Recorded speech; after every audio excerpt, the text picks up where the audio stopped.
Buongiorno, quarto giorno di Alta Via, sono quasi le 8, mi sono svegliato verso le 7:20 per preparare tutto.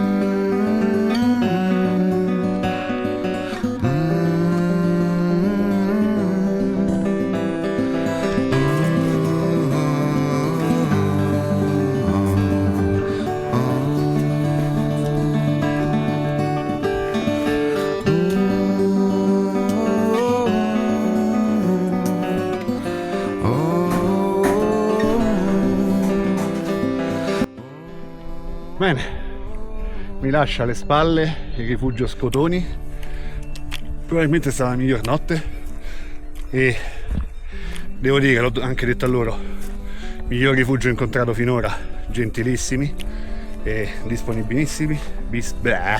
Vabbè, adesso non risalgo verso il lago, ma salgo di qua verso Forcella Salares e da là vorrei tagliare verso Forcella Lagazzuoi e Forcella Travenanzes per poi riscendere al passo Falzarego e là valuto, uno, le mie condizioni, due, se c'è qualche posto in cui posso dormire in un letto per una volta, che sì, per quanto ieri stanotte abbia dormito è stato abbastanza comoda, avere un letto per un vero sonno ristoratore dopo alla quinta notte, insomma, anche per magari farsi una doccia, anche se ieri un po' mi sono lavato. E ok, smetto di sprecare inutilmente fiato come sempre e salgo. A dopo.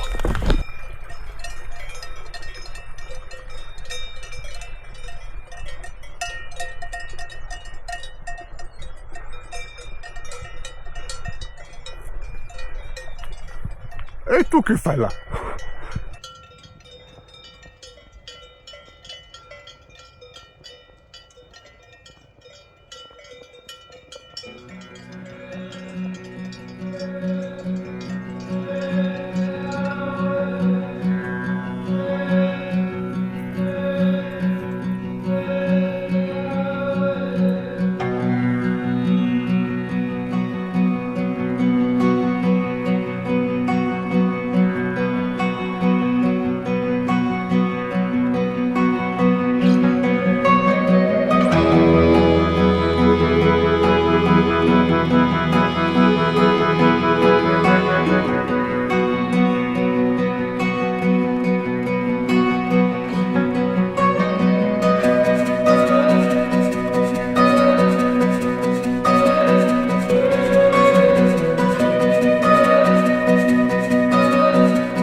Ricordiamo le regole del parco.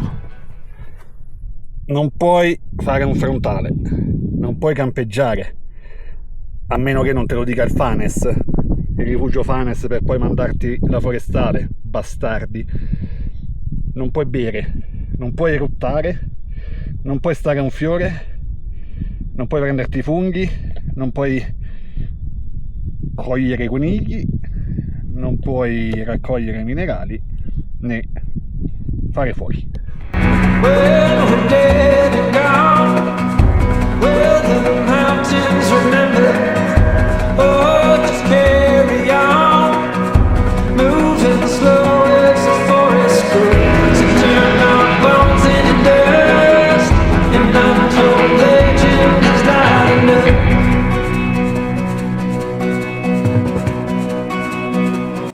Ho appena riempito l'acqua a una fonte minuscola che c'è qui dietro e mi ha dato una mano questo ragazzo Abdul, che aveva preso un sacco d'acqua in più e quindi io non riuscivo a riempirla fino alla fine, e mi ha dato un po' della sua acqua, gentilissimo, e ci ho fatto 2 chiacchiere. Un ragazzo del Pakistan che si è da poco trasferito a Milano per lavoro, ma di una gentilezza e un sorriso, una disponibilità che ti fanno dire: ah, che bello incontrare persone così in un cammino del genere.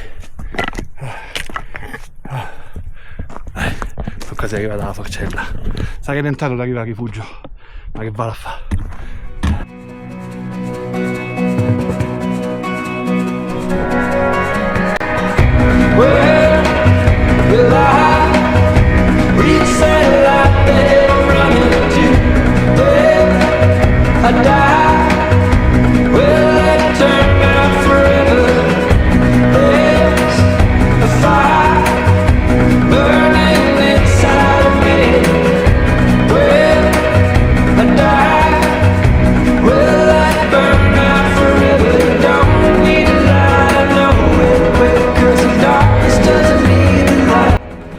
E qui si apre il panorama sulle Tofane.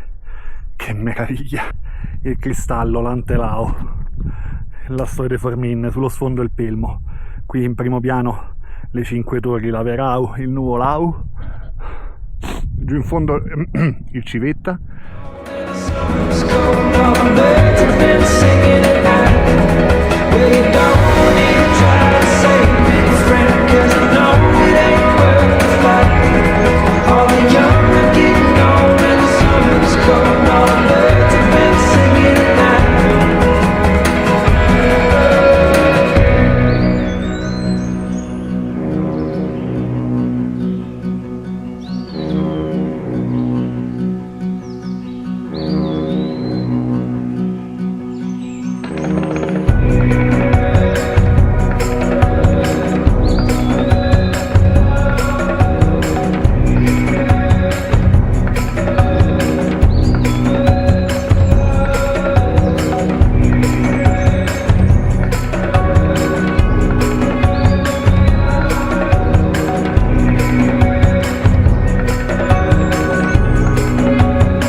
Non poteva mancare la marmolada.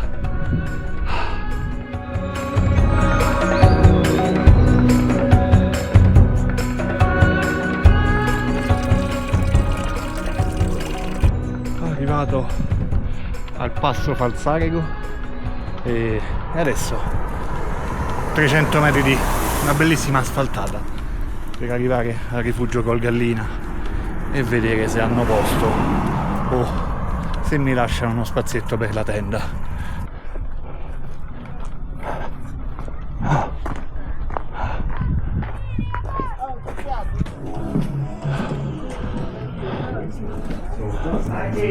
Ciao, buongiorno. Per caso avete un posto letto? Li ho venduto l'ultimo giusto adesso. No! Neanche bivacco? No. Niente di emergenza. Magari... No, perché magari al Sassesteria puoi chiamare all'albergo. Come? Dove? Sassesteria, albergo del Sassesteria. E dove sta? Sono 3 chilometri giù. Vabbè, è il più vicino di tutti. Ma se no, se avessi la tenda mi piazzassi al tramonto. Per la tenda noi non possiamo fare niente, qua c'è il parco, allora in questa zona qua no. Lì puoi mettere la tenda, Ok. sempre attento ai carabinieri, no? Dunque io sto andando via dal come cazzo si chiama questo posto, Col Gallina, perché mi hanno, come avete visto, negato il posto letto, perché ormai si sa che i rifugi non sono rifugi ma sono alberghi, e negato la possibilità di mettere nei paraggi la tenda, se non in cima alla collina. Cioè, mi hanno già detto di andare in un posto dove sanno che poi ci vanno i carabinieri, un po' come hanno fatto al Fanes, che l'hanno addirittura chiamati, e ci ho detto non esiste altra alternativa per dormire in questo luogo, e quindi mi devo reinventare tutto, maledetti. Quindi adesso pullman da qui a Cortina, pullman da Cortina a Dobbiaco, riprendo la macchina, non stasera ma stasera ridormirò in macchina, e da domani devo resettare tutto e trovare un piano alternativo. Cioè sostanzialmente tutto quello, le indicazioni che mi stanno arrivando in questi giorni è che le Dolomiti o sei ricco o te le sogni, non puoi fare un'altra via se non facendole tramite rifugi che si fanno pagare l'ira di Dio. Anche questa casa in mezzo al nulla che non ha niente di che si fa pagare 100 euro, e per non parlare del Nuvolau del Lagazzuè che si fa pagare 120-130 euro. Scusate, sono un po' incazzato, però siamo in un posto in cui conta soltanto guadagnare soldi, non te ne frega un cazzo di quello che la montagna la rispetta, la vive veramente, perché è diventato tutto un albergo. Sopra gente che ci abbatte, arrivo giù al passo dove c'è stata la funivia, cartacce per terra, però sventrano le montagne per fare le piste da bob per delle Olimpiadi, di cui non frega un cazzo a nessuno, e dopo le Olimpiadi nessuno riprenderà quella pista. Sventrano le montagne per fare delle cazzo di funivie che possono prendere tutti, ci si creano le file e si crea lo schifo. Però io non posso stare in tenda, perché devo andare a rifugio e dargli 150 euro, perché è un albergo. Vi sembra normale questa cosa? Altrimenti no, se non pago il rifugio stesso mi dice vai in tenda là, poi però te mando le guardie e so 150 euro di multa. Turismo di massa, perché deve portare soldi, rispetto per la natura zero, rispetto per chi la vuole vivere veramente, rispetta veramente zero. Vince chi paga di più. Ma che schifo di posto è? Non di posto, perché il posto è meraviglioso, oggi ho pianto scendendo, ma che schifo di mentalità è? Vabbè, scusate lo sfogo.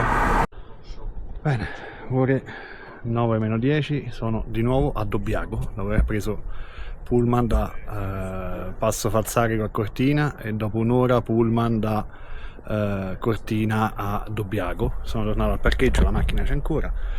Ora mi sto preparando un po' di Biofood e c'è amarezza, c'è un sacco di amarezza, perché sinceramente non mi aspettavo questa evoluzione della cosa, visto che ho sempre visto tutti fare l'altra via in tenda.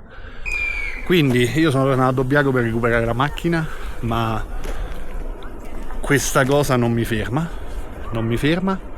magari la dovrò rimodulare, non andando ai rifugi, uno per principio, due perché diventa un'ammazzata dal punto di vista economico, e vediamo un attimo. Adesso mi prendo la serata per riflettere un attimo su un'alternativa, ma questa avventura non me la fermano così, io non mi fermo qua.